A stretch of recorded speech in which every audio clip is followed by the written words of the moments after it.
Hello and welcome back to the Greenhorn Photo Taker. In late July, my youngest daughter and I embarked upon a 7-day, 1,550-mile road trip across the ever-changing landscape of California and a bit of Nevada. We traveled through the blistering 120-degree heat of the Mojave Desert, through the grandeur of the southern Sierra Nevada mountains, and absorbed the chill vibe of the Best Coast. Despite so many changes in scenery, one thread remained constant: the vastness of the West. Or maybe it's better to say the hugeness of the West. The mountains, the trees, the cliffs, the views, the straightaways, even the negatives. The heat, the prices, the homelessness, the drought. It's all huge, seemingly limitless.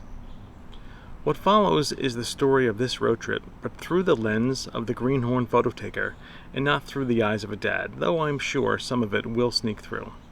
I'll always treasure this personal time I spent with my youngest daughter, as I still adore every moment and every memory of a similar trip taken with my oldest daughter 4 years ago. However, those stories are for me. For you, you get the scenery, the landscapes, and the epic vastness of California.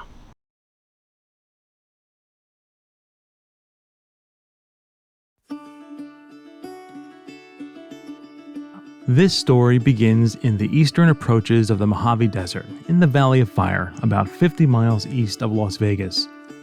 Being summer, it is too hot to hike, so our main focus were the sites along the Valley of Fire Highway and the 6-mile extension up to White Dome.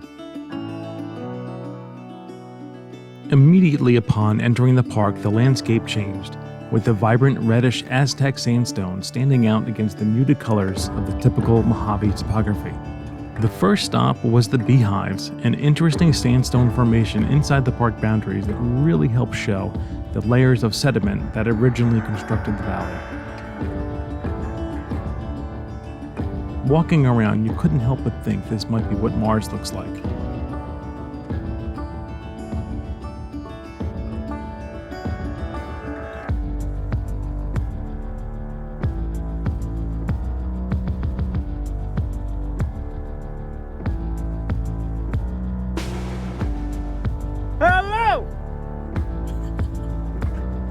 We spotted occasional rainstorms in the park, and the following day, Las Vegas would actually suffer serious flooding. But we never got wet, and luckily didn't experience any flash floods.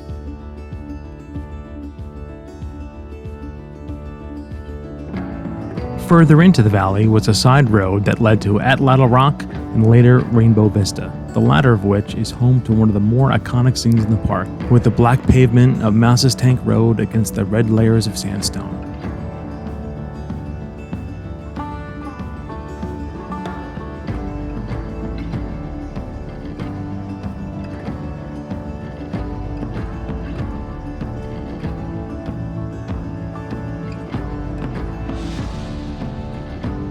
In truth, almost any stopping point along this 20-mile route could lead to a memorable photograph.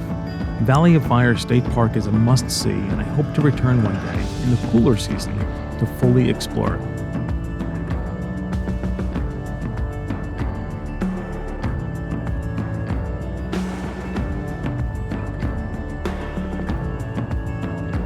And no trip to this area is complete without a stop at Lake Mead, which is currently only 1/4 full, almost 200 feet lower than capacity. Elsewhere, the Mojave is known for 2 legendary national parks, Joshua Tree and Death Valley. Our trip could only take in the latter, and frankly, it was more than enough.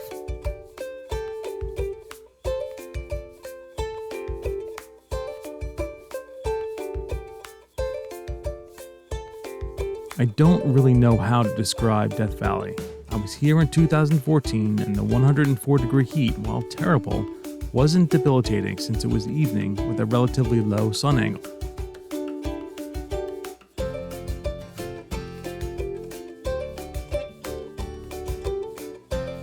This time, in the 120-degree bright sun of 1 p.m., it was literally unbearable at times.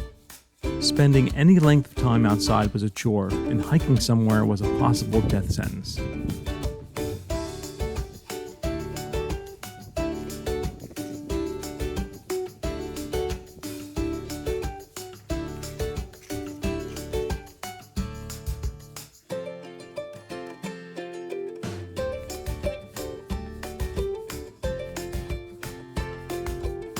Yet, and my goodness, yet the footage is stunning, especially what was captured while driving with the GoPro attached to the side window.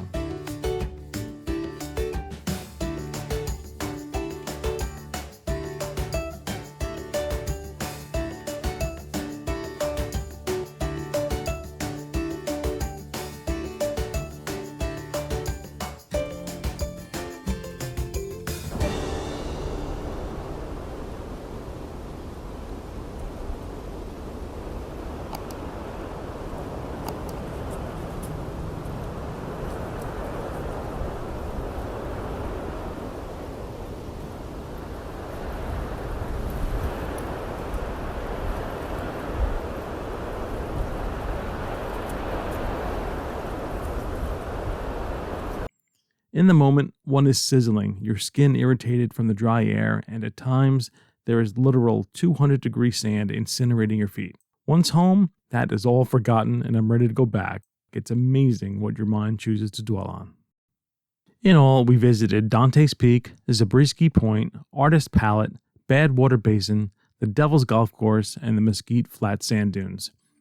I cannot show all the footage here, so I'll put out a shorter scenic drive video that features the actual routes and drive as the centerpiece. For now, what is better, the ascent up Dante's Peak to 5,700 feet?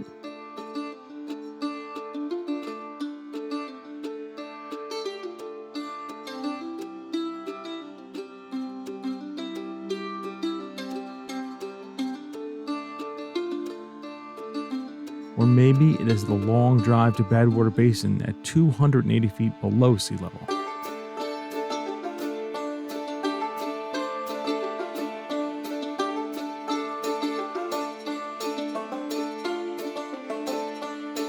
Then again, the quick loop around Artist Palette is arguably my favorite footage of the entire trip.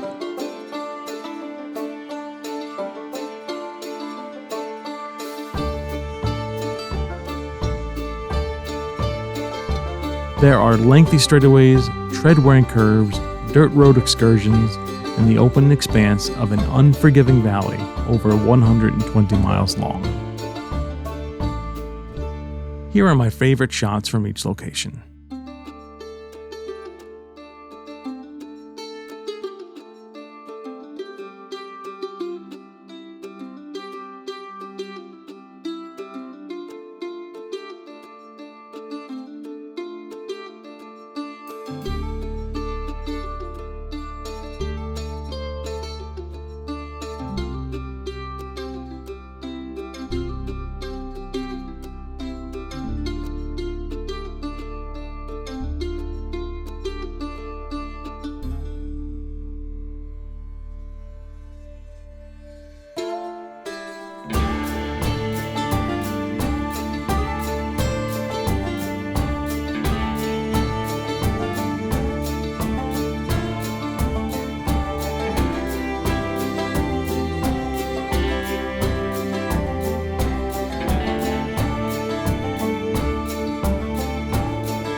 Before we end this episode, I have two additional distinct memories to share.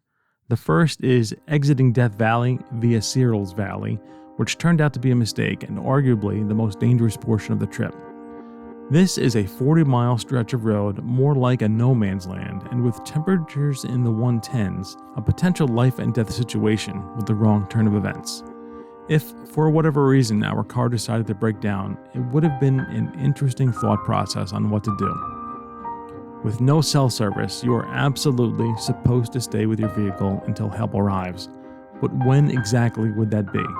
I don't recall a single car in this section of road, and while we had 2 cases of water and snacks with us, it would have been tempting to walk for help. I like to believe I would have stayed put, and I further like to believe my wife would have taken action when we didn't check in for the night. But you never know how you'll react. Lesson learned.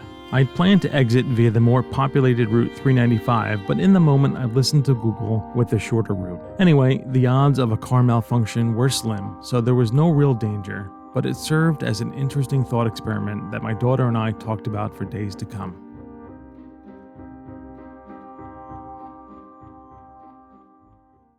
The second memory was a small portion of the trip that had thousands of Joshua trees.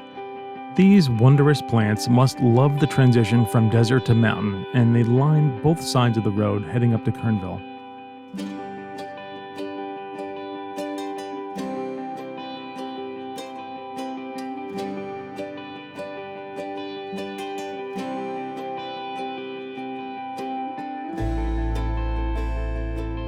I kept meaning to stop, but my daughter and I were having too much fun with the Would You Rather game and eventually left them behind. Still, the GoPro footage makes me happy to review.